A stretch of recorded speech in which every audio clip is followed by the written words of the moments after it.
पांचवी रात्रि को स्त्री पुरुष के मिलन में 100% बेटी का जन्म होगा, और यह भी संतान उतनी बढ़िया नहीं है जितना कि होना चाहिए।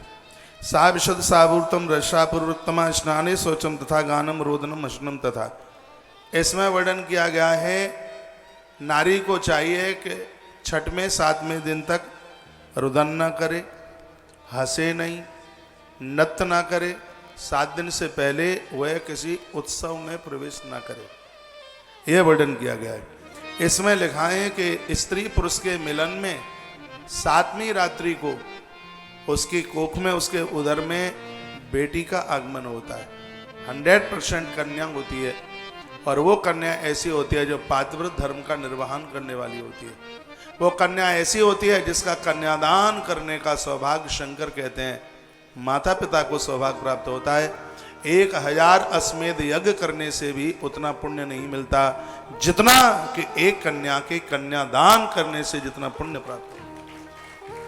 लेकिन वो माता पिता बहुत बड़भागी हैं, भाग्यशाली हैं, जिनको एक शास्त्रोक्त विधि से, सनातन परंपरा के अनुसार उसको अपनी बेटी का कन्यादान करने का मौका मिले। ये मिलता नहीं है। इसमें तो वर्णन है नंदी, कलयुग में तो ये बहुत ज़्यादा मुश्किल हो जाएगा। तुमने मुझे पूछा है कि बच्चे धार्मिक क्यों नहीं बनते, ईश्वरीय सत्ता के साथ क्यों नहीं जुड़ पाते, तो उसमें एक माता पिता का श्रेय है। 7वें दिन उदर में आने वाली कन्या, इससे पहले संतान पेट में आई है। 6वें दिन, ऋतुकाल के 6वें दिन स्त्री पुरुष के मिलन में गर्भ में पुत्र ही आता है, ऐसा ग्रंथ में वर्णन है। यानी जो सम संख्या है वो पुत्र के लिए है, और विषम संख्या है वो बेटी के लिए है। तो 6वें दिन बेटा आता है, लेकिन वो परिवार के लिए, खानदान के लिए उतना शुभ नहीं है, जो 7वें दिन से फिर आगे के दिन है। एक एक बात को वर्णन किया। पंचरात्रम तास्पृश्य रसाव्रतते, यदि 5वें दिन भी कन्या का ही जन्म होता है। स्नाने शौचम तथा गानम रोदनम हसनम तथा। देखो इसमें लिखा हुआ है नारी को चाहिए गान, हसन, नृत्य इन दिनों में न हो। स्नान व्यंजनम, उसके लिए वर्णन किया गया देवताओं के लिए पूर्व में वो व्यंजन नहीं बना सकती।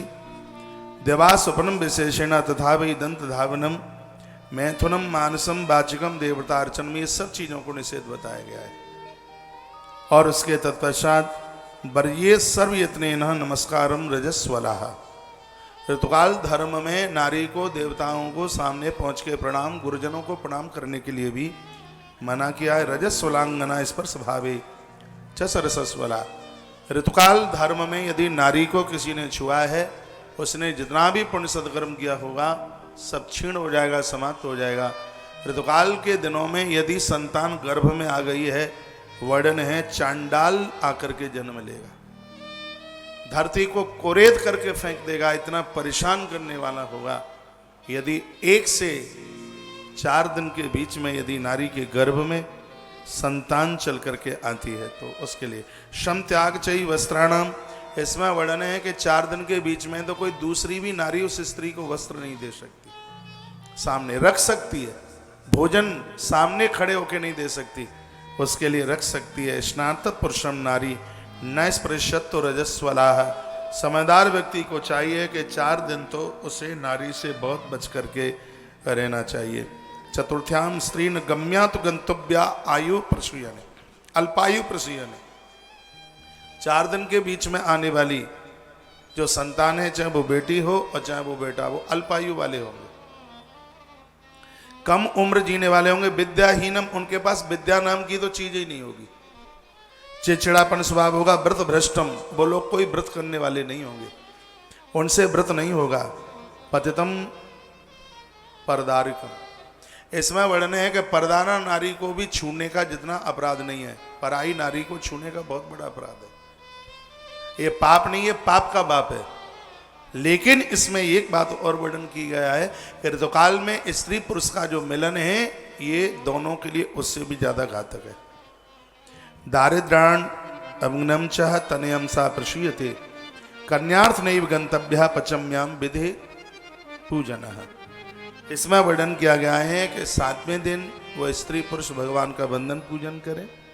षष्ठ्याम गम्याम महाभागा सत्यपुत्र जनी भवेत, 7वें दिन नारी स्त्री पुरुष आपस में मिलते हैं तो इसमें वर्णन है कि उनके 100 भी पुत्र हो जाएं तो भी कोई मौत को प्राप्त नहीं होता। वो बच्चे दीर्घायु होते हैं, लंबी उम्र जीने वाले होते हैं, ऐसा वर्णन किया गया। सप्तम्याम चैव कन्याशी गच्छे सेवम प्रसूयते।